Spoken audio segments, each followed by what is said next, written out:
Hello everyone. अब हम लोग अपने नेक्स्ट क्वेश्चन पे चलते हैं। जैसे यहाँ पे एक क्वेश्चन हमारे पास है, given that velocity of light in car touch 1.5 into 10 the power of 8 metre पर सेकंड। ठीक है, ये वेलोसिटी ऑफ लाइट गिवन है कार टच में मीटर पर second, and velocity of light in glycerine 9/4 into 10 the power 8 metre पर second. Now a slab made of car touch is placed in glycerin as shown.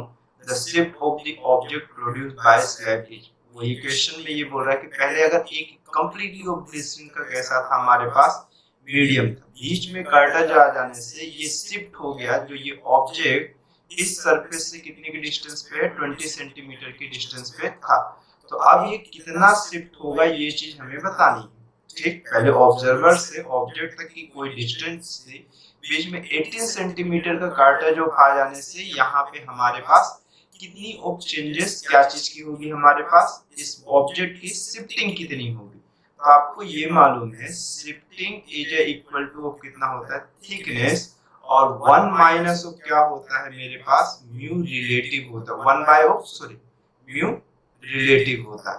ठीक, अगर एग्जांपल के format से मैं देखूं तो मुझे ये मालूम है कि 1 माइनस ऑफ ऑब्जर्वर जो है उसका रिफ्लेक्टिव इंडेक्स क्या है हमारे पास, glycerine, upon reflective index of car touch. ठीक, म्यू रिलेटिव जो हो रहा होगा वो एक्चुअल में क्या होगा, mu car touch upon of कौन सा हो जाएगा, म्यू मेरे पास म्यू ग्लिसरीन हो जाएगा। तो 1 बाय ऑफ के फॉर्मेट में तो ये कैसा चला जाएगा, न्यूमरेटर से सॉरी डिनोमिनेटर से न्यूमरेटर में आ जाएगा। ठीक, अब अगर यहाँ पर हमारे पास रिफ्लेक्टिव इंडेक्स कहीं पर भी नहीं है, लेकिन आपको ये मालूम है कि रिफ्रैक्टिव इंडेक्स जो होता है वो इनवर्सली प्रोपोर्शनल ऑफ अपने उस मीडियम की वेलोसिटी का इनवर्सली प्रोपोर्शनल होता है। ठीक, तो वो भी कैसा, विथ रिस्पेक्ट टू रेयर। अगर मैं बात करूं तो म्यू इज इक्वल टू, अगर आप देखते हो तो कितना देखते हो, speed of light in vacuum upon speed of light in medium.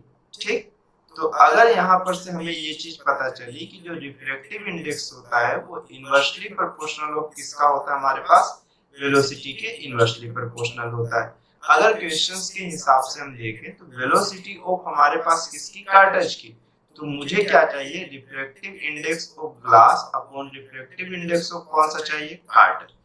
Inversely proportional of velocity का होगा तो velocity of car touch upon velocity of क्या हो जाएगा, ग्लिसरीन।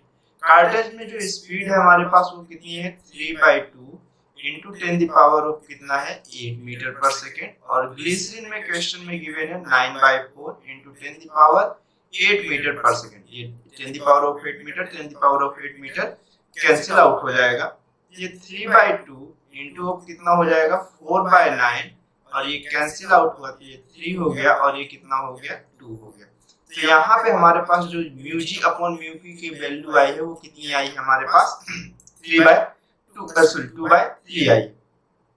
तो अब शिफ्टिंग की बात किया है तो shifting is equal to thickness. तो थिकनेस कितनी है हमारे पास, 18 सेंटीमीटर, और 1 माइनस ऑफ यहाँ पर से कितना हो जाएगा, 1 माइनस 2/3। अगर मैं इसे सॉल्व किया तो ये शिफ्टिंग आ जाएगी 18 इंटू 3 माइनस 2 कितना हो जाएगा, 1/3, और ये कैंसिल आउट होगा तो ये 6 हो गया। तो शिफ्टिंग की जो वैल्यू आएगी वो 6 सेंटीमीटर शिफ्ट कर रहा होगा हमारे पास कौन सा, यहाँ पर जो ये कार्टेज है ये कितने शिफ्टिंग हो रही होगी, इस ग्लिसरीन में वाले मीडियम पे, ग्लिसरीन के मीडियम पे हम इस कार्टेज को अंदर डालें, इससे हमारे पास जो शिफ्टिंग होगी वो कितने सेंटीमीटर की हो रही है, 6 सेंटीमीटर। ऑप्शन नंबर कौन सा करेक्ट है, ये वाले ऑप्शन में कैसा है, correct.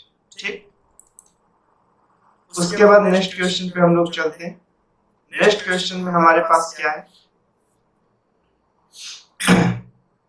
A ray of light is incident on a face of transparent slab of thickness 15 centimeter. ठीक, the angle of incidence is 60 degree if the lateral displacement of the ray on emergent from the parallel plane is 5√3 centimeter. ठीक, the refractive index of material of the slab. ठीक, अब देखिए actual में यहाँ पर आपके पास lateral shifting का formula आपको डायरेक्टली क्या करना है, यूज करना है। क्वेश्चन में ये बोल रहा है कि हमारे पास एक ट्रांसपेरेंट और ग्लास स्लैब है जिसपे थिकनेस क्वेश्चन में बोला है कि कितनी है 15 सेंटीमीटर है।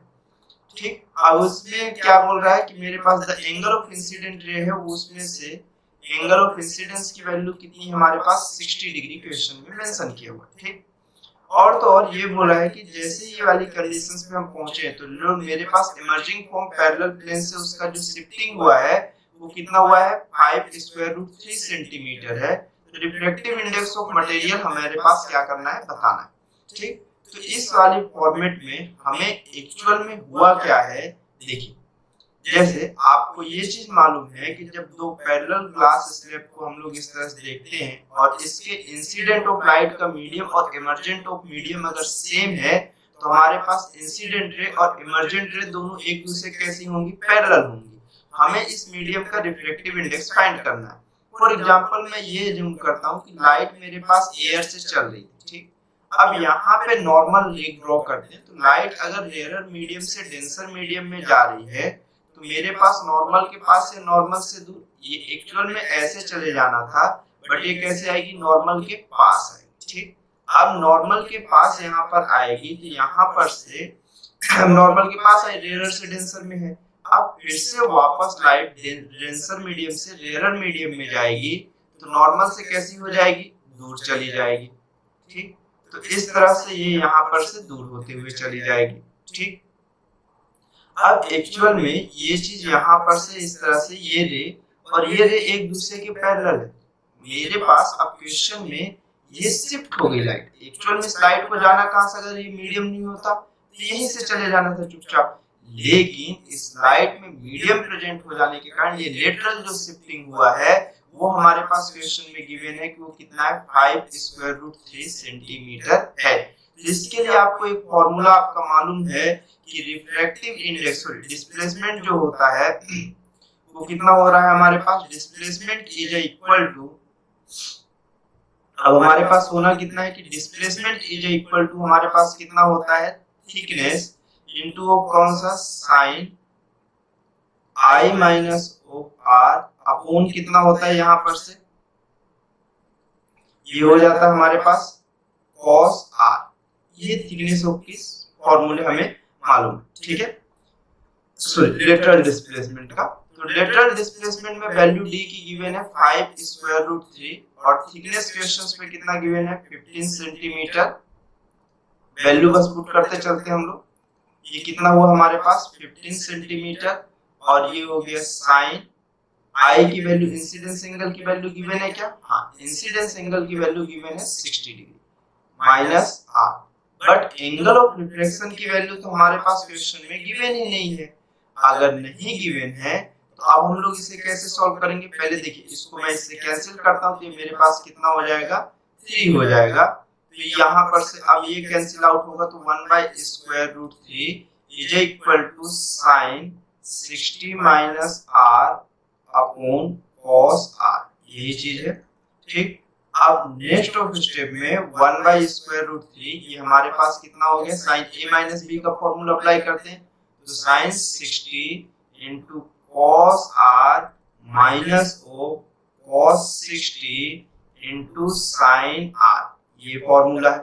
ठीक, अब नेक्स्ट स्टेप में हमारे पास ये कितना हो जाएगा, डिनोमिनेटर में cos r है तो इसको cos r लिख देते हैं और इधर से कितना हो गया cos r। ठीक, देखिए ये cos r कैंसिल, 1 बाय रूट 3, अगला sin 60 की वैल्यू कितनी हो गई, यहाँ पर से अगर मैं देखूं ये sin 60 की वैल्यू हमारे पास हो गई 1 sin 60 इन द सेंस मेरे पास कितना हो गया square root 3 by 2 minus cos 60 मतलब कितना हो गया 1 by 2 into sin r by cos r कितना हो जाएगा, ये 10r हो जाएगा। ठीक, अब जैसे ये 10r हुआ तो अगर मैं इसको दूसरे साइड ऑफ ले चलूं तो ये मुझे कैसा दिख रहा होगा 1 by square root 3, sorry 10r को मैं इधर ही रखता हूँ, 10r को इधर इस साइड ले जा रहा हूँ और मैं किसको 1 बाय रूट 3 को दूसरी साइड ले चलता हूँ। ठीक है, ये हमें दिखेगा 1 by 2 into 10r is equal to square root 3 by 2 minus of 1 by square root 3,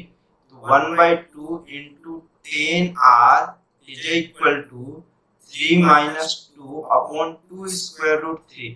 और ये 2 और ये 2 क्या हो जाएगा कैंसिल, हमारे पास ये 1/√3 हुआ। और 10 की वैल्यू 1/√3 कब होगी, जब 30 डिग्री हो रहा होगा। तो r की वैल्यू यहाँ से हमारे पास कितनी आ गई, 30 डिग्री आ गई। अब रिफ्रैक्टिव इंडेक्स बोला है। अब आपको ये चीज मालूम है कि मेरे पास जो ये एंगल है ये r आ गया और ये इंसिडेंस ऑफ एंगल है। अब मैं तो इसकी रिफ्रैक्टिव इंडेक्स फाइंड ही कर सकता हूँ।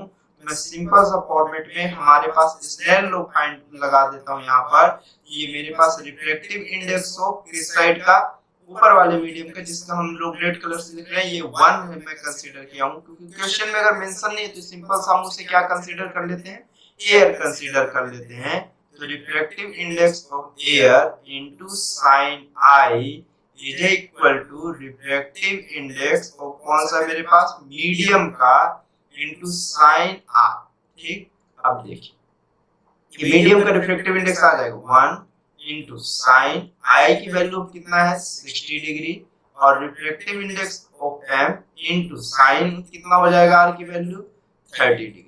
ठीक, नेक्स्ट स्टेप में हमारे पास ये कितना हो जाएगा, अगर मैं देखूं तो mu M is equal to कितना क्वेश्चन में गिवन है, साइन 60 अपॉन साइन 30। ठीक, साइन 60 की जो वैल्यू है क्वेश्चन के हिसाब से हमारे पास हमेशा ट्रिग्नोमेट्री में आपको मालूम है √3/2, और साइन 30 की वैल्यू 1/2, और ये 2 2 कैंसिल, √3।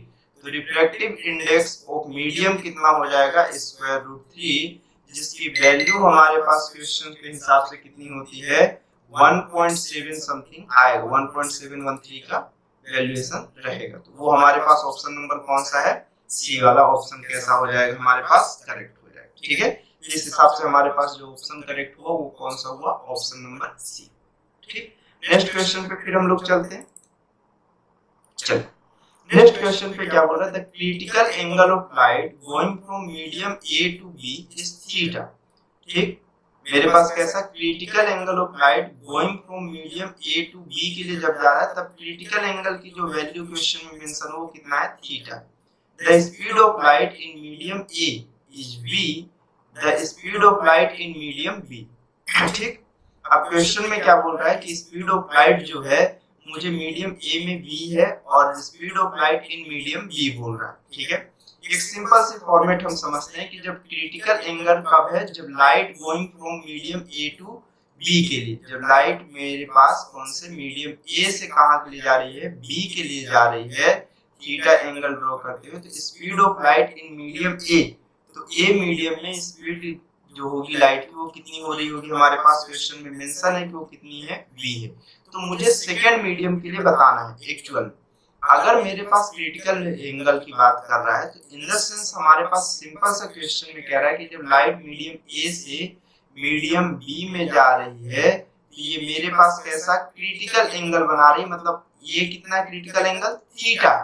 तो इस वाली कंडीशन पे जब लाइट क्रिटिकल एंगल हम किसे कहते हैं, जब इंसिडेंट रे कौन से मीडियम से, डेंसर मीडियम से रेयरर मीडियम में जा रही हो, उस वाली केसेस में जब एंगल ऑफ रिफ्रैक्शन की वैल्यू 90 डिग्री हो जाए, r की वैल्यू जब आपको 90 डिग्री मिल रही होती है, तब i की जो वैल्यू होती है उसे आप कौन सा एंगल बोलते हो, क्रिटिकल एंगल।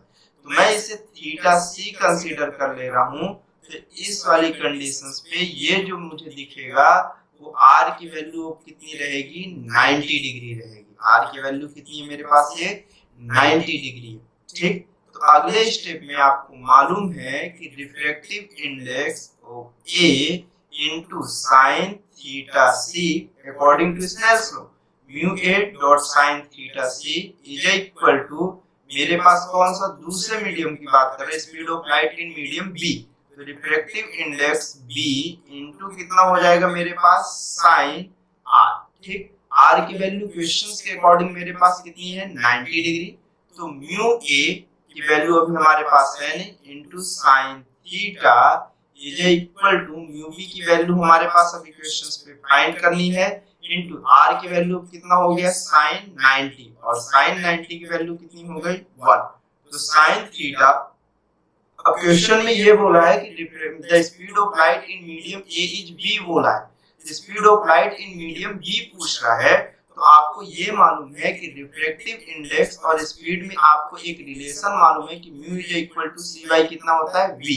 तो रिफ्रैक्टिव इंडेक्स अगर ए की बात कर रहा है तो सी बाई कितना v into sine theta is equal to refractive index of v के लिए हम लोग कितना लिखेंगे, speed of light in vacuum तो सभी में सेम होगा, बट वेलोसिटी ऑफ कितना हो जाएगा v और sin 90 की वैल्यू 1 हुआ।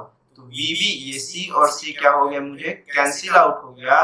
तो vb की जो वैल्यू होगी वो कितनी होगी, c by of sin theta, ये v sin 1 by sin theta को हम कितना लिख सकते हैं, अगर मैं यहाँ से देखूं तो ये v बाय sin थीटा, अच्छा ऑप्शन में है, ऑप्शन नंबर कौन सा ए, ठीक है। या तो आप इस चीज को दूसरी तरह से कर सकते हैं, आपको ये मालूम है कि जो क्रिटिकल एंगल होता है वो refractive index of rare medium, तो मेरे पास vb ये सॉरी म्यू b ये रेयर मीडियम होगा और ये डेंसर मीडियम। आपको मालूम है क्रिटिकल एंगल तभी मिलेगा जब लाइट डेंसर से कहां पे जा रही होगी, रेयर में, अपॉन म्यू a। तो आप डायरेक्टली बता सकते हो यहाँ से, ये मेरे पास कितना हो गया sin थीटा, ये सेकंड मेथड हम ट्राई कर रहे हैं, ठीक है।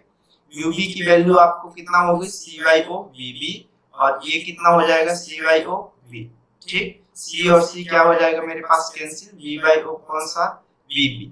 तो अगली स्टेप में मैं यहाँ से देखूं तो vb is equal to v by कितना हो जाएगा sin थीटा। आप डायरेक्टली यहाँ से भी देख सकते हो, एक्चुअल में दोनों में चीजें सेम ही है, बस मैं इस वाले में एक लॉन्ग अप्रोच से चलाऊं और इसमें कैसा एक स्मॉल अप्रोच से, ठीक है, फॉर्मूले का यूज कर लिया। आपको आई होप यहाँ तक समझ में आया होगा। नेक्स्ट क्वेश्चन पे चलते हैं हम लोग।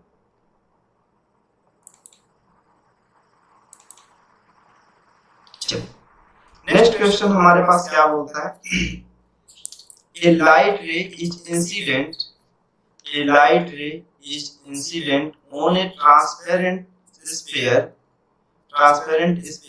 of index square root 2 at angle of incidence 45 degree. What is the deviation of a teeny fraction of the ray which enter the sphere, undergoes two internal reflection and then refract out into air, ठीक है। Question में ये बोल रहा है कि मेरे पास deviation कितना होगा टीनी ऑफ फ्रैक्शन में, मेरे पास जस्ट इस केसेस में जो रे गई है वो स्फीयर के अंदर गई है और टू टोटल इंटरनल रिफ्लेक्शन दिखा रही, ठीक है। अब क्वेश्चन के अकॉर्डिंग अगर मैं यहाँ से देखना स्टार्ट किया कि मेरे पास ये एक स्फीयर है, ठीक है, अब एक इंसिडेंट रे इधर से कहीं से भी हो आ रही है हमारे पास, तो जो सेंटर ऑफ कर्वेचर से लाइन पास करते हुए उसके सरफेस को टच करेगी वो सभी लाइन इस पे कैसी होंगी, नॉर्मल। और क्वेश्चन ये बोला कि ये जो रे आ रही है इसका मेकिंग ऑफ एंगल कितना है 45 डिग्री और इसका रिफ्रैक्टिव इंडेक्स क्वेश्चन के अकॉर्डिंग हमारे पास इस मीडियम का कितना स्क्वायर रूट 2। तो अब मुझे अगर लाइट इस मीडियम से आ रही है तो इसे अगर क्वेश्चन मेंशन नहीं किया है तो इसका रिफ्रैक्टिव इंडेक्स हम कितना कंसीडर करते हैं 1। अकॉर्डिंग टू स्नेल लॉ मैं डायरेक्टली अप्लाई कर रहा हूं, इसका रिफ्रैक्टिव इंडेक्स 1 इनटू कितना sin 45 इज इक्वल टू इस ग्लास स्फीयर का refractive index square root 2 into कितना हो गया sin r। sin 45 की value 1 by square root 2 is equal to square root 2 into कितना हो गया sin r। तो sin r की जो वैल्यू देखने को मिलेगी वो हमारे पास 1 बाय कितनी मिलेगी 2 मिलेगी। तो r की वैल्यू हमारे पास यहाँ से कितनी हो गई 30 डिग्री। तो जब लाइट रेयर मीडियम से डेंसर मीडियम में आ रही होगी तो नॉर्मल के कैसे चली जाएगी, पास चली जाएगी, ठीक है। अब जैसे ये नॉर्मल के पास जा रही होगी, ठीक है, अब फॉर एग्जांपल मैं कहता हूं कि मेरे पास कैसा ये रे यहाँ पर से अपने आप को चेंज करते हुए किसी एंगल पे जा रही होगी, ये एंगल कितना होगा मेरे पास 30 डिग्री, यहाँ से ये रे, ठीक। अब बस मजा यहीं पर हमें आना है, ठीक है। अब क्या बोला है, tiny fraction of the ray, the deviation of a tiny fraction, मतलब सबसे मिनिमम कंडीशन के लिए हमें लेना है, ठीक। अब जैसे ये रे यहाँ से जा रही है तो अब कितने रिफ्लेक्शन भी देखने को क्वेश्चन में बोला है, मिनिमम 2 रिफ्लेक्शन बोला है। तो अगर मुझे 2 रिफ्लेक्शन की बात कर रहा है तो यहाँ पर से भी एक नॉर्मल ड्रॉ करेंगे। अब यहाँ मुझे रिफ्लेक्शन नहीं रिफ्लेक्शन दिखना चाहिए, तो जितना एंगल ये है उतना ही एंगल बनाते हुए ये रे दूसरे डायरेक्शन पे जाएगी या नहीं जाएगी, ठीक।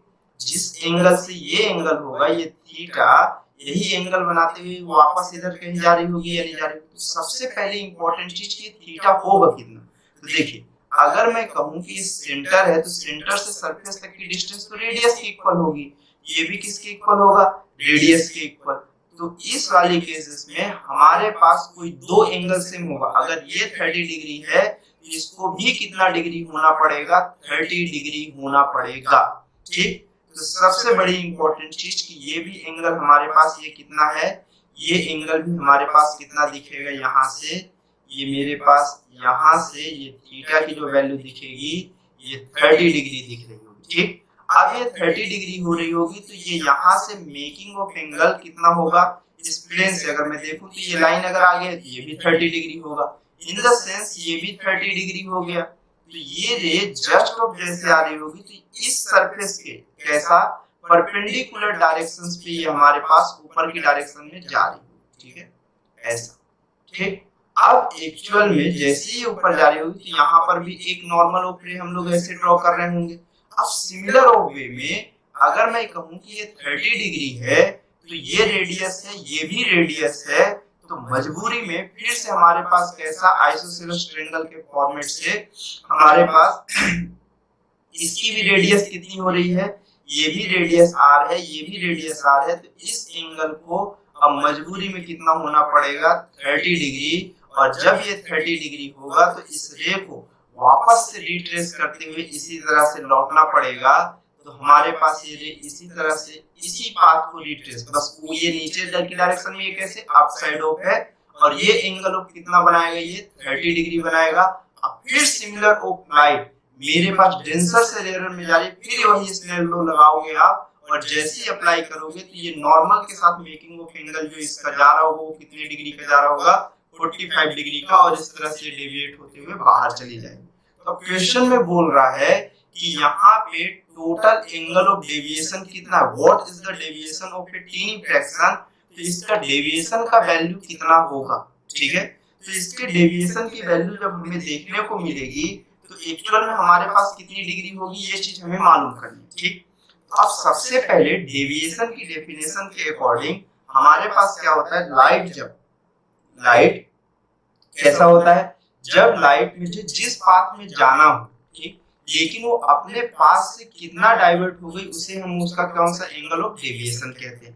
अब एक्चुअल में लाइट को जाना कहाँ था, इस डायरेक्शन में ये जा रही है। ठीक, अब ये यहाँ जाने के बदले अब अपने पास से चेंजेस की है, कितना चेंजेस की है।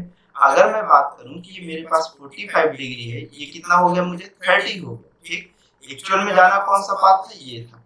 अब 180 माइनस ऑफ 90 कर दो, ये मेरे पास लगभग कितना आएगा, 90 डिग्री। अब एक्चुअल में ये फॉर्मेट हमारे पास यहाँ से कहाँ पर से, यहाँ से लेके यहाँ तक की बात हो रही है। ठीक है, ये कितना एंगल हुआ, यहाँ से यहाँ तक अगर ये 90 डिग्री हो गया तो बचा हुआ एंगल कितना हो रहा होगा, 270 डिग्री। ठीक है, तो उसका जो डेविएशन हुआ होगा वो कितने डिग्री का हुआ होगा, 270 डिग्री का डेविएशन हो गया। ठीक है, तो यहाँ से हमारे पास ऑप्शन नंबर 1 कौन सा हो गया इसका करेक्ट, ऑप्शन नंबर ए। ठीक, नेक्स्ट क्वेश्चन पे हम लोग चलते हैं। अब जैसे इस क्वेश्चन को हम लोग देखते हैं, इस क्वेश्चन में हमें क्या बोला हुआ है, in the figure ABC is the cross section of a right angle prism and BCDE is the cross section of a glass slab. The value of theta so that light incident normally on the face AB does not cross the face BC. ठीक, वो ये बोल रहा है कि जो light मेरे पास यहाँ पर से इंटर कर रहा है AB सरफेस के नॉर्मल से, ये थीटा की वैल्यू हम कितना रखें कि जिससे वो हमें कौन से सरफेस को, BC सरफेस को क्रॉस ही ना कर सके, इस सरफेस को लाइट क्रॉस ही ना कर पाए, ऐसी कंडीशंस के पूछ रहा है। ठीक, तो हम यहाँ पर एक राइट एंगल प्रिज्म बनाते हैं, इस तरह से कुछ है, अप्रोक्सीमेशन ऐसा ही कुछ है। ठीक, ये एंगल हमारा थीटा ऑफ एजम्पशन है, जहां पर इसकी रिफ्रैक्टिव इंडेक्स हमारे पास क्वेश्चन में कितना बोला है, 3/2। एक दूसरा रेक्टेंगल ऑफ यहाँ पर हम ब्लॉक बनाते हैं जिसका रिफ्रैक्टिव इंडेक्स क्वेश्चन में हमें गिवन है 6/5। हमारे पास अगर कभी भी अब देखिए जैसे यहाँ पर बोल रहा है कि लाइट जो इसके नॉर्मल में आ रहा है, ठीक, इस तरह से आ रहा है, ये लाइट इस पाथ को ट्रेवल करते हुए आगे की डायरेक्शंस पे आए और इस सरफेस को टच तो करे लेकिन कभी भी इसे क्रॉस ना कर पाए। तो अगर क्रॉस नहीं कर पा रहा है तो इस लाइट के सरफेस को चुपचाप यही पाथ को ट्रेवल करते हुए कैसा इस सरफेस के पैरेलल इस डायरेक्शन में जाना चाहिए, कुछ इस तरह से करते हुए चले जाना चाहिए। ठीक, ये तभी पॉसिबल है जब ये एंगल एकदम किसके इक्वल हो। अगर मैं बोल रहा हूँ कि नॉर्मल से कितना 90 डिग्री एंगल, अगर मैं बोल रहा हूँ कि आर की वैल्यू 90 डिग्री हो गया, अगर यहाँ पर नॉर्मल हम लोग ड्रॉ करें तो आर की वैल्यू 90 डिग्री हो गया, तो इस केसेस में जो इंसिडेंस एंगल मिलेगा वो कौन सा एंगल होगा, क्रिटिकल एंगल। ठीक, अब क्रिटिकल एंगल से ज्यादा में जितनी भी वैल्यू होगी उस सभी के लिए लाइट कभी भी इस सरफेस को क्रॉस नहीं कर पाए। ठीक, अगर ये क्रॉस नहीं कर पाया तो मुझे इस थीटा सी की वैल्यू चाहिए। तो आपको मालूम है कि साइन थीटा सी क्या होता है, आपके पास रिफ्रैक्टिव इंडेक्स ऑफ कैसा क्रिटिकल एंगल का जो साइनोसॉइडल होता है वो refractive index of denser medium upon refractive index of refractive index of rare medium upon refractive index of denser medium. आपको मालूम है क्रिटिकल एंगल आपको तभी पॉसिबल है जब लाइट डेंसर मीडियम से कहां पे जा रही हो, रेयर मीडियम में। ठीक है, तो अगर यहाँ पर देखा जाए तो ये 6/5 रिफ्रैक्टिव इंडेक्स ऑफ N2 और रिफ्रैक्टिव इंडेक्स ऑफ कौन सा हुआ, डेंसर मीडियम का कौन सा हो गया, 3/2। अगर यहाँ पर से देखा जाए, इसको सिंप्लीफाई करूं तो साइन थीटा सी 6/5 इंटू कितना हो गया 2/3, और ये 3 और इससे कैंसिल हुआ तो ये 2। तो साइन थीटा सी की जो वैल्यू आपको देखने को मिलेगी वो कितनी मिल जाएगी, 4/5। अगर ये आपके पास 4/5 है तो मैं अगर यहाँ पर एक राइट एंगल ट्रायंगल बनाया तो थीटा की वैल्यू अगर ये मेरे पास 53 डिग्री है, कौन सा है, 53 डिग्री है। आपको ये फिर से मैं बेसिक बार बार रिपीट करता हूँ, अगर ये वैल्यू हमारे पास 53 डिग्री है तो ये 5 है, ये 3 है और ये 4 है। तो अगर आप देखिए ये परपेंडिकुलर और ये बेस है, मतलब ये हमारे पास परपेंडिकुलर और ये बेस हुआ, तो मीन्स ऑफ साइन थीटा सी ये जो वैल्यू आपके पास आई है साइन 53 डिग्री की वैल्यू है, मतलब क्रिटिकल एंगल की जो वैल्यू होगी वो 53 डिग्री के इक्विवेलेंट होगी। अगर 53 डिग्री के इक्विवेलेंट है तो इन द सेंस मेरे पास यहाँ पर ये 53 डिग्री के कैसा है, इक्वल है। 53 डिग्री के ये कैसा है हमारे पास, इक्वल है। अगर मैं इस लाइन को आगे एक्सटेंड करूं ये थीटा ही होगा और हमेशा ये नॉर्मल ही रहे। ठीक है, ये इंसिडेंट रे जो आ रही है वो ए बी सरफेस पे हमेशा नॉर्मल ही है। तो देखिए अगर अब मैं क्रिटिकल एंगल से वैल्यू को बढ़ाऊंगा तभी लाइट कभी भी मुझे बीसी सरफेस को क्रॉस नहीं कर पाएगी। अगर मैं कम करना स्टार्ट करूंगा तो मुझे ये वैल्यू लाइट बीसी सरफेस को क्रॉस कर जाएगी। ठीक है, तो अगर ये चीज है तो हमेशा आपका जो थीटा है, अगर बात की जाए ये जो थीटा आपके पास दिख रहा है, अगर मैं क्रिटिकल एंगल की वैल्यू को इंक्रीज करना स्टार्ट किया, मैं फॉर एग्जांपल मैं मानता हूं कि मेरे पास ये जो एंगल है ये 5 है, अगर सॉरी 5 है, अगर 5 की वैल्यू क्रिटिकल एंगल से मोर देन ऑफ करते चलें तो आप ये देखिए 5 plus of theta plus of 90 degree ये तो कांस्टेंट है। मतलब अगर एक साइड में क्रिटिकल एंगल की वैल्यू को इंक्रीज करूंगा तो प्रिज्म का एंगल क्या होना स्टार्ट होगा, रिड्यूस होना स्टार्ट होगा। क्या होना स्टार्ट होगा, रिड्यूस होना स्टार्ट होगा। इन द सेंस मुझे ये चीज चाहिए कि मेरे पास इस प्रिज्म के एंगल की वैल्यू हमेशा किससे, अगर ये 53 डिग्री है तो ये कौन सा डिग्री होगा, 37, और ये 90 डिग्री है, मतलब जो ये 37 डिग्री हमेशा उससे लेस देन होना चाहिए या तो उसके कैसा होना चाहिए, इक्वल, क्योंकि 53 डिग्री में भी क्रॉस नहीं कर रहा है तो मतलब थीटा की वैल्यू 37 डिग्री। अब अगर 53 से मैं वैल्यू ऊपर बढ़ाऊंगा तो कभी भी ये बीसी सरफेस को क्रॉस नहीं करेगा। और इन सभी केसेस में ये थीटा की वैल्यू जैसे जैसे मैं थीटा सी बढ़ाते जाऊंगा क्रिटिकल एंगल की वैल्यू से मैं आगे अपने इंसिडेंस एंगल को करते चला जाऊंगा, उन सभी केसेस में ये थीटा की वैल्यू धीरे धीरे क्या होते जाएगी, डिक्रीज होते जाएगी। तो आपकी जो थीटा की वैल्यू ऑलवेज लेस देन या इक्विवेलेंट ऑफ कितना होना चाहिए, 37 डिग्री होना चाहिए। जो ऑप्शन नंबर कौन सा करेक्ट होगा, ये ऑप्शन करेक्ट होगा। फिर नेक्स्ट क्वेश्चन पे हम चलते हैं। देखिए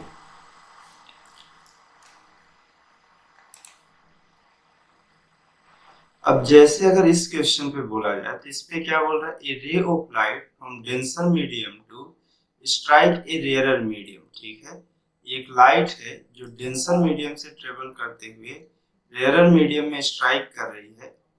ठीक, denser medium strike a rarer medium, the angle of reflection is r and that of refraction is r dash.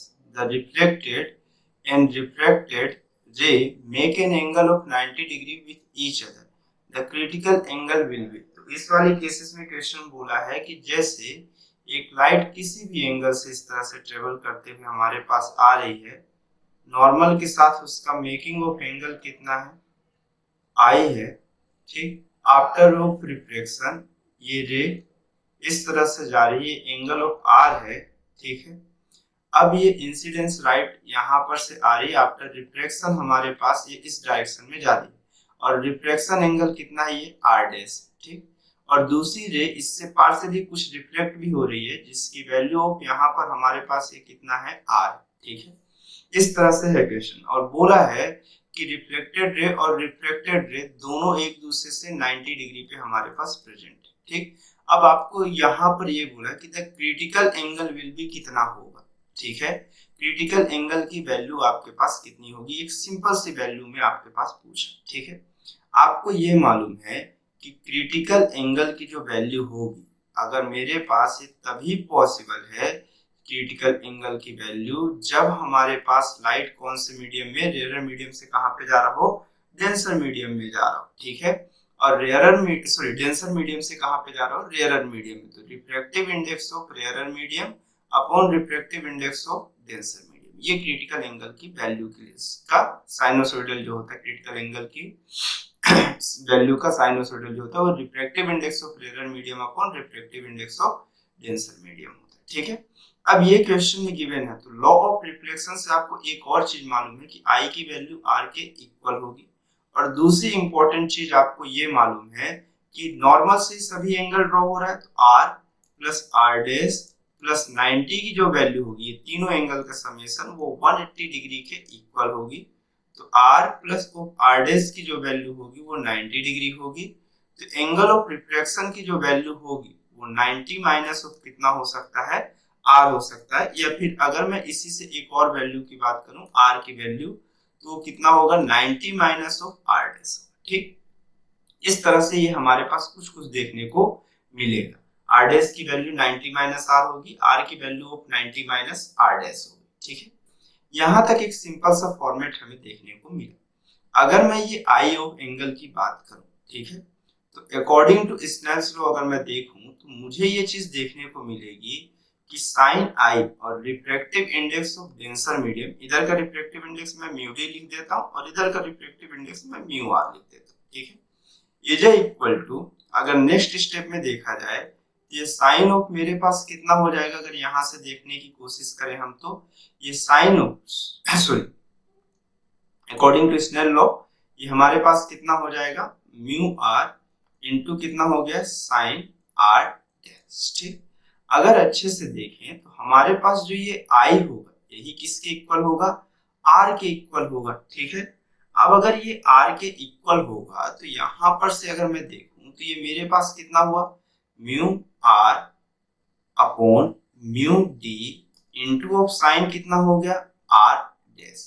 अब आर है और ये आर डैश, मुझे इसी में रिलेशनशिप चाहिए, क्योंकि यहाँ पर मुझे देखिए अगर मैं यहाँ से वैल्यू पुट भी करना चाहूँ तो मुझे ये नहीं मालूम है कि रिफ्लेक्टिव इंडेक्स, क्वेश्चन में कहीं पर भी डिस्कस नहीं किया है कि reflective index of rarer medium इतना है या reflective index of denser medium इतना है। ठीक है, अगर कहीं पर भी क्वेश्चन में डिस्कशन नहीं किया है तो मैं यहाँ पे आर की वैल्यू फाइंड किया हूँ, आर डैश के फॉर्मेट में क्वेश्चन के सॉल्यूशन में गिवन है। तो अगर मैं यहाँ पर से वैल्यू पुट करना स्टार्ट किया तो साइन आर की जो वैल्यू देखने को मिलेगी, ठीक है, वो हमारे पास कितनी मिल रही होगी, यहाँ पर से आर की वैल्यू 90 माइनस आर डैश। ठीक है, 90 माइनस कितना हुआ, R dash is equal to mu R by mu D upon into कितना, साइन आर डैश। अगर इसको देखें तो साइन 90 माइनस आर डैश कितना हो जाएगा, कॉस आर डैश। अब ये कितना हो गया, mu R by O mu D into of कौन सा हो गया साइन आर डैश। अगर आप यहां से देखिए तो आर बाय ऑफ डी की वैल्यू आपको मालूम है, ठीक।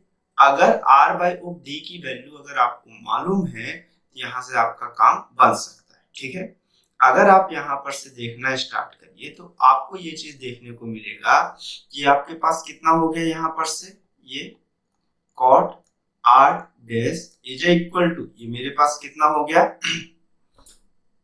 यहाँ पर से ये कितना हो गया हमारे पास sine 90 minus of R dash ये कॉस आर हो गया। लेकिन आप देखो आपके पूरे आंसर में कहीं पर भी कॉट नहीं, तो यहाँ पे एक प्रॉब्लम हुई हमारे कन्वर्जन में। इस कन्वर्जन में क्वेश्चन ये नहीं चाहता, क्योंकि अगर मैं देख रहा हूँ कि आर को मैं कन्वर्ट कर रहा हूँ तो पूरा आंसर कॉट में हो जा रहा है और आर डैश के फॉर्मेट में, और आर डैश के फॉर्मेट में आंसर तो है बट कहीं पर भी मेरे पास कॉट आर नहीं है। तो अगर कॉट आर नहीं है तो मैं इस फॉर्मेट को एलिमिनेट करता हूं और मेरे पास जो यहाँ पे दूसरा फॉर्मेट हम यूज किए थे हम उसको कन्वर्ट करना स्टार्ट करेंगे, ठीक है। अब मैं यहाँ पर किसको कन्वर्ट करूंगा, यहाँ पर से ये साइन आर और mu R by of mu D किसकी वैल्यू है साइन थीटा सी, और आर डैश की वैल्यू जो है वो कितना हो गया हमारे पास sine 90 minus of are.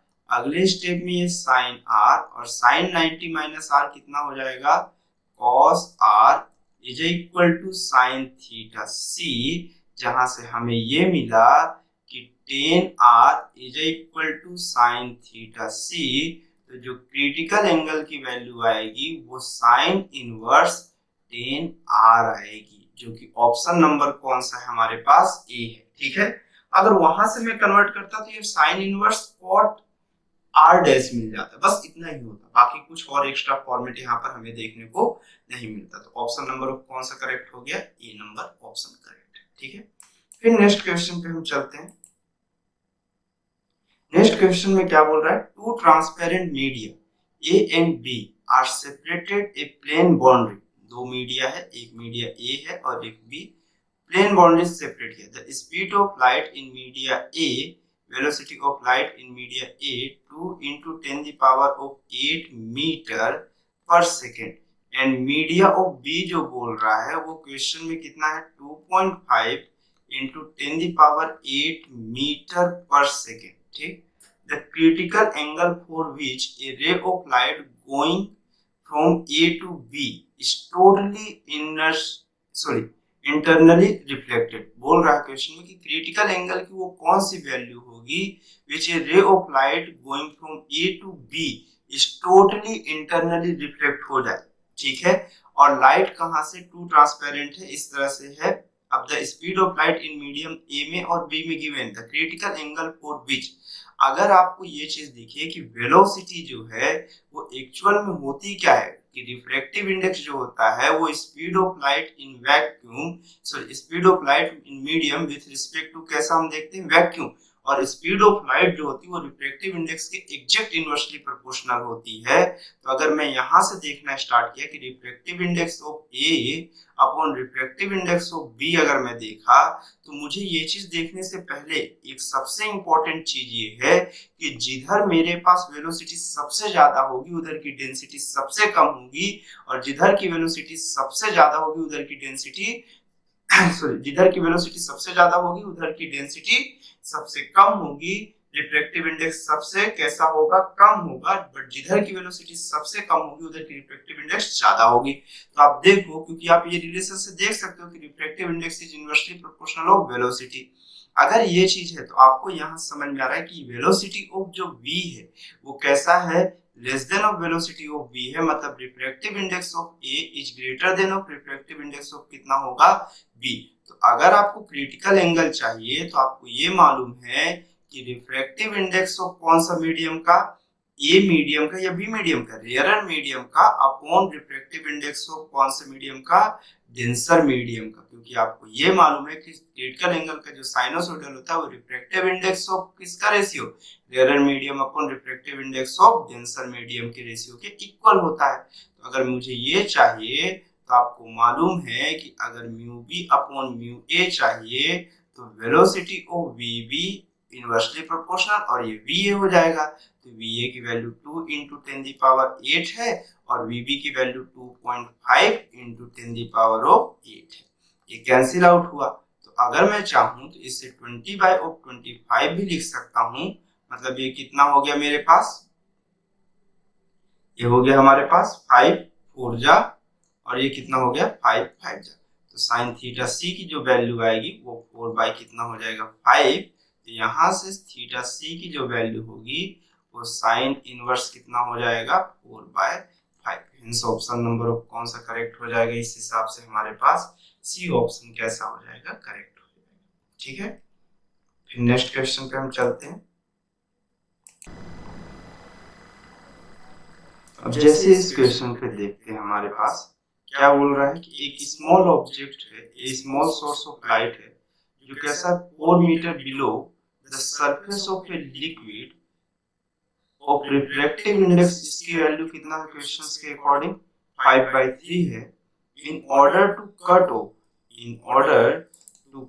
Of all the light coming out of liquid surface minimum diameter of the disc placed on the surface of liquid. Question ये बोल रहा है कि ये एक 4 मीटर बिलो ऑफ मेरे पास एक ऑब्जेक्ट है, स्मॉल ऑब्जेक्ट है जो वाटर की या जो लिक्विड है उसकी density mu is equal to 5/3 यहाँ पर।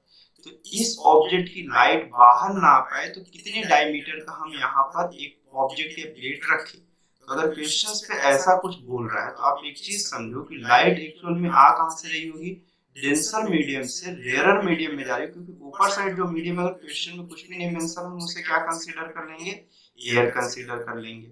अब अगर इस तरह से क्वेश्चन ऑफ मेरे पास ये बोला है कि लाइट बाहर नहीं है तो हम एक कोशिश करें कि हमारे पास क्रिटिकल एंगल माप फाइंड कर लें, क्योंकि जैसे ही क्रिटिकल एंगल मिलेगा तो क्रिटिकल एंगल से तो लाइट हमारे पास कैसा सरफेस के पैरेलल हो जाएगा, उसके बाद की लाइट तो वहां से बाहर ही नहीं कर पाएगी। तो क्रिटिकल एंगल का जो साइनोसॉइडल होता है वो एक्चुअल में refractive index of rarer medium upon refractive index of denser medium, ये साइन थीटा सी जो होगा वो कितना हो जाएगा हमारे पास 3/5। अगर मैं यहाँ से एंगल देखा तो ये 53 डिग्री हुआ, तो ये 5 हुआ, ये 3 हुआ और ये कौन सा हुआ 4 हुआ। इन द सेंस ऑफ ये कौन सा हुआ 37, क्योंकि 37 के लिए 3 परपेंडिकुलर और 5 कैसा हाइपोटेनस। तो थीटा सी की जो वैल्यू आई वो कितनी आ गई हमारे पास 37 डिग्री। अगर ये 37 डिग्री है तो बचा हुआ एंगल 53 डिग्री, और अगर मैं इस डेप्थ को कितना कह रहा हूँ 4 मीटर कह रहा हूँ तो ये बचा हुआ एंगल ये भी कितना हो गया 37। अगर ये 37 है तो हमारे पास ये देखिए कि एंगल 4 है, ये 5 है, तो बचा हुआ कितना होगा 3 मीटर। तो सिमिलर ऑफ दूसरी साइड भी तो 3 मीटर चाहिए, तो ये रेडियस की तरह बिहेव करेगा, तो रेडियस का 2 टाइम ऑफ कितना डायमीटर कहलाएगा जो कि 6 मीटर के इक्वल होगा। ठीक है, आई होप आपको यहाँ तक समझ में आया होगा।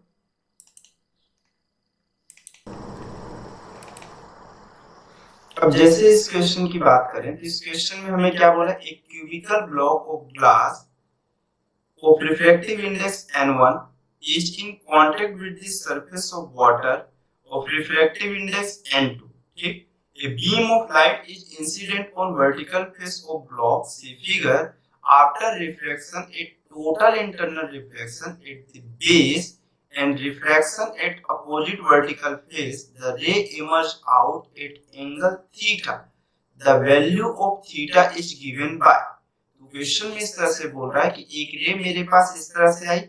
अब ये रे, ये जो मेरे पास कैसा ग्लास स्लैब है, ये कैसा दो अलग अलग मीडियम्स को सेपरेट कर रहा है, एक उसका खुद का रिफ्रैक्टिव इंडेक्स n1 और दूसरा कौन सा n2। यहाँ टोटल इंटरनल रिफ्लेक्शन के बाद ये जो ग्लास स्लैब में लाइट आ रही वो दूसरे वर्टिकल सरफेस से क्या हो गई मेरे पास जब इमर्ज की तो थीटा ऑफ एंगल के साथ कर रही। तो मुझे क्वेश्चन में बोला ये थीटा की वैल्यू कितना है। अब क्वेश्चन में इस साइड का कोई भी मीडियम की वैल्यू नहीं गिवन है तो हम इसे एयर कंसीडर करते हैं, जिसका रिफ्रैक्टिव इंडेक्स कितना हो जाएगा म्यू की वैल्यू 1 हो जाएगी।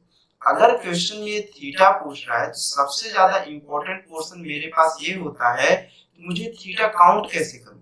अगर मैं फॉर एग्जांपल ये एजम्पशन कर लिया कि यहाँ का जो एंगल है वो 5 डिग्री है, ये बचा हुआ एंगल कितना हो जाएगा 90 - 5। ठीक, और अगर ये 90 - 5 है तो ये भी मेरे पास अगर यहाँ पे रिफ्लेक्शन दिख रहा है तो जितना एंगल ऑफ रिफ्लेक्शन होगा उतना एंगल ऑफ कौन सा होगा इंसिडेंस होगा, ये भी 90 माइनस फाइव होगा। तो अगर मैं ये फाई की वैल्यू निकाल लिया तो थीटा की वैल्यू भी मैं फाइंड कर लूंगा, ठीक है। फॉर एग्जांपल मैं अगर यहाँ पे स्नेल लॉ अप्लाई कर रहा हूँ तो उससे पहले मुझे ये 90 माइनस फाइव में अगर मैं जाऊँ तो ये 90 माइनस फाइव की वैल्यू लाइट वापस उसी मीडियम में जा रही है, मतलब ये कंफर्म है कि ये वैल्यू क्रिटिकल एंगल से कैसी होनी चाहिए, ज्यादा होनी चाहिए। अगर मैं दोनों साइड क्रिटिकल मतलब साइन को मल्टीप्लाई किया तो sine 90 minus five is greater than of कितना हो जाएगा, साइन थीटा सी। और साइन 90 माइनस थी मतलब साइन 90 माइनस फाइव कितना हो जाएगा, cos five is greater than of कितना हो जाएगा मेरे पास, साइन थीटा सी। और आपको ये मालूम है कि साइन थीटा सी क्या होता है, रिफ्रैक्टिव इंडेक्स। क्रिटिकल एंगल तभी आपको मिलता है जब लाइट डेंसर से कहां जा रही हो, रेयर में। तो साइन थीटा सी क्या होता है, refractive index of rare medium upon refractive index of denser medium. तो रेयर मीडियम का रिफ्रैक्टिव इंडेक्स 1, सॉरी यहाँ पर हम देख रहे हैं ना ये मेरे पास n2 और ये कौन सा n1 है, यहाँ पे टोटल इंटरनल रिफ्लेक्शन हो रहा है। तो रेयर मीडियम का रिफ्रैक्टिव इंडेक्स कितना हमारे पास यहाँ पर के हिसाब से अगर मैं देखूं तो n2 की वैल्यू लेस देन ऑफ कितनी होगी मेरे पास, n1 होगी। तो यहाँ पर रेयर मीडियम का रिफ्रैक्टिव इंडेक्स n2 और डेंसर मीडियम का कितना हो गया मेरे पास, n1। अगले में कितना हो गया मेरे पास, cos फाइव। अब इस cos फाइव की वैल्यू कितनी होगी हमें ये चीज जानना है, ठीक। अब फाइव तो हमारे पास है नहीं, अब मैं यहाँ पे स्नेल लॉ अप्लाई करता हूँ इस पॉइंट P पे, ठीक। अप्लाइंग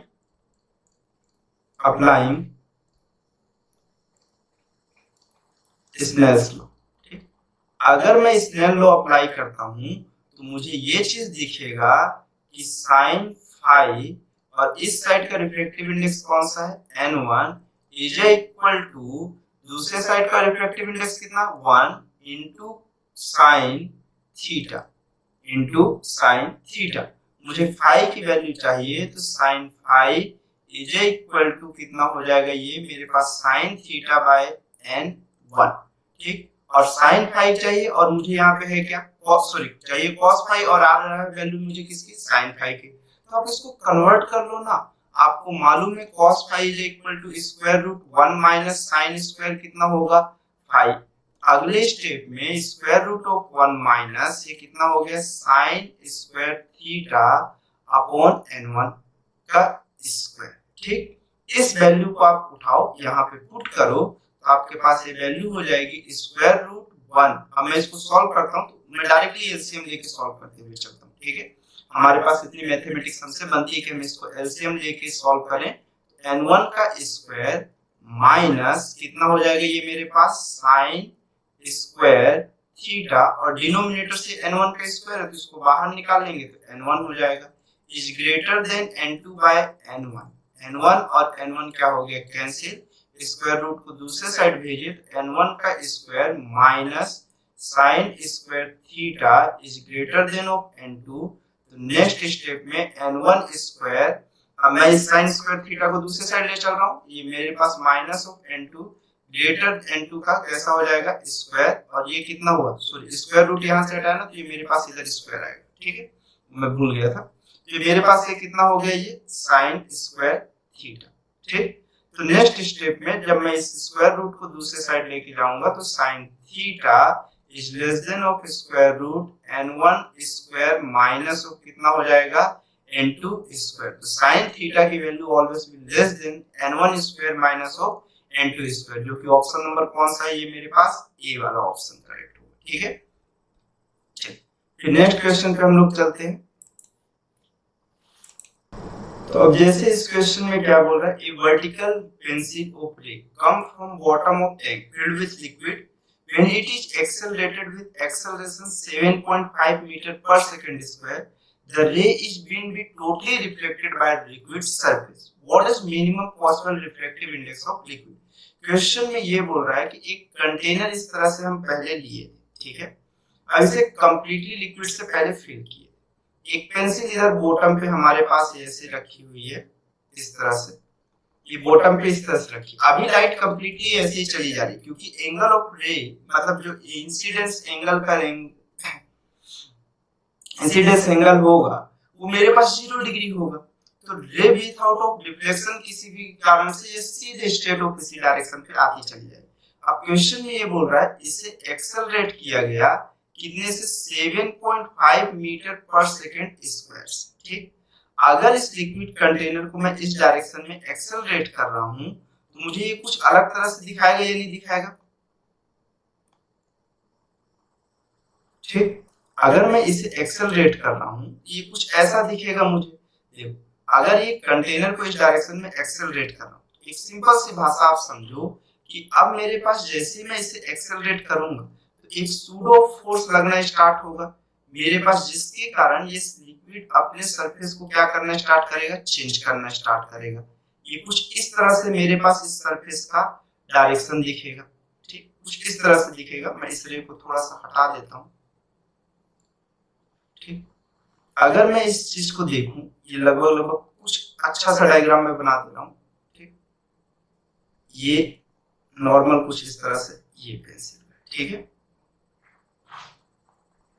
ये इस तरह से कुछ एंगल दिखाएगा, ठीक है, इस तरह से दिखा रहा हूं, ठीक। अब नॉर्मल जो इस पे होगा इस सरफेस का ये होगा, ठीक। अब अगर एग्जांपल की फॉर्मेट में आप देखो तो ये मेरे पास अपने पॉइंट से कुछ चेंज हो गया है। अब ये रिजल्टेंट एंगल ऑफ कितना होगा ये चीज मुझे देखना है। अगर आपको ये मालूम है कि अगर सूडो फोर्स लगा है इस पे तो एक एक्सेलरेशन इस डायरेक्शन में ए और दूसरा इस डायरेक्शन में मेरे पास कौन सा है, जी है, ठीक है। अब अगर मैं यहाँ से एक रे को निकालूं, मैं ये चीज देखूं कि मेरे पास जितना एंगल ये होगा उतना ही एंगल तो ये भी मुझे दिख रहा होगा या नहीं दिख रहा होगा, और यही तो नॉर्मल के साथ मुझे एंगल फाइंड करना है कि ये एंगल कितना होगा। अगर इस एंगल के लिए देखना है तो मैं इसको अगर देखा तो ये ए हुआ, अगर मैं इसे थीटा कहना चाहता हूँ तो टेन थीटा। अब ये वाटर अगर मैं फ्लूइड मैकेनिक्स में आप देखो कि अगर बॉडी कंटेनर इधर जा रहा है आगे की साइड लिक्विड में तो मेरे पास ये बॉडी में एक ग्रेविटेशनल फोर्स भी तो नीचे लग रहा होगा, एक्सेलरेशन। तो ये मेरे पास कितना हुआ यहाँ से ए बाय ऑफ जी, ठीक, और ए की वैल्यू 7.5 और जी की वैल्यू हम लोग कितना ले लेते हैं 10 लिख लेते हैं। इसको मैं कितना कर सकता हूँ 75 बाय 100 और ये कितना हो गया 3 बाय 4 हो गया। तो 10 थीटा की वैल्यू कितनी हो गई 3 बाय 4, ठीक। अब देखो अगर ये लिक्विड इसको क्रॉस करके नहीं जा पा रहा, ये कंफर्म बात हमें समझना है कि ये थीटा की जो वैल्यू है वो ग्रेटर देन ऑफ कितना होना चाहिए, क्रिटिकल एंगल होना चाहिए। तो ये जो साइन थीटा की वैल्यू है ये greater than of sine theta C होना चाहिए। और क्रिटिकल एंगल हमारे पास क्या कहलाता है, refractive index of error medium upon critical angle का जो साइनसोइडल होता है वो क्या कहलाता है, refractive index of error medium upon refractive index of denser medium. तो रिफ्रैक्टिव इंडेक्स रेयर मीडियम का कितना है मेरे पास 1 और डेंसर मीडियम का ही तो हमें फाइंड करना है इस वाटर लिक्विड का, ठीक। या फिर लिक्विड मैं कंसीडर करता हूं क्योंकि वाटर क्वेश्चन में ही नहीं मेंशन किया तो हम लोग क्यों ले, ठीक। लिक्विड ये कितना हो गया sin थीटा की वैल्यू हमें फाइंड करनी। अगर यहां पर से मैं देखना स्टार्ट किया तो आप अभी जस्ट मालूम है अभी आपको हर क्वेश्चन के लगभग मैं एक बार रिकॉल कराते जा रहा हूं। ये 5 3 और ये कितना हो गया 4। अगर ये परपेंडिकुलर है और ये बेस है ये मेरे पास कितना हो गया ये 37 हो गया। तो sin 37 के लिए अगर 10 37 3/4 है तो आप इसको sin 37 की जो वैल्यू आप फाइंड करोगे वो कैसे आप फाइंड कर सकते हो, परपेंडिकुलर अपॉन हाइपोटेनस, मतलब 3 बाय कितना कहोगे 5 कह रहोगे। तो म्यू एल की जो वैल्यू होगी वो मेरे पास कैसी होगी, ग्रेटर देन ऑफ कैसा होगा मेरे पास 5/3। कौन सा होगा, ग्रेटर देन कितना हो जाएगा 5/3। इसको क्रॉस मल्टीप्लाई कर देंगे तो स्लाइटली ग्रेटर देन ऑफ कितना हो जाएगा मेरे पास, ये ऑप्शन के हिसाब से 5/3 हो जाएगा। तो ऑप्शन नंबर कौन सा करेक्ट हो जाएगा, बी करेक्ट हो जाएगा इसका, ठीक है। अगर आपको यहां से नहीं बनता तो आप ऐसे भी sin थीटा की वैल्यू निकाल सकते हो। आपको मालूम है कि ये परपेंडिकुलर है तो डायरेक्टली 3 और हाइपोटेनस के लिए आपके पास कितना होगा, परपेंडिकुलर को स्क्वायर अपॉन सॉरी परपेंडिकुलर का स्क्वायर प्लस बेस का स्क्वायर और होल ऑफ स्क्वायर रूट कितना हो जाएगा ये मेरे पास डायरेक्टली 5 हो जाएगा। तब ये आप वैल्यू पुट कर सकते हो, ठीक है। तो क्वेश्चन काफी इजी था, इतना टिपिकल नहीं था, बस इसमें थोड़ा सा फ्लूइड मैकेनिक्स का एक छोटा सा कॉन्सेप्ट लगता है बस वो, ठीक। आई होप आपको यहाँ तक समझ में आया होगा। आप इसको प्रैक्टिस करो और बार बार देखते चलो, ठीक है। Okay, thanks for watching.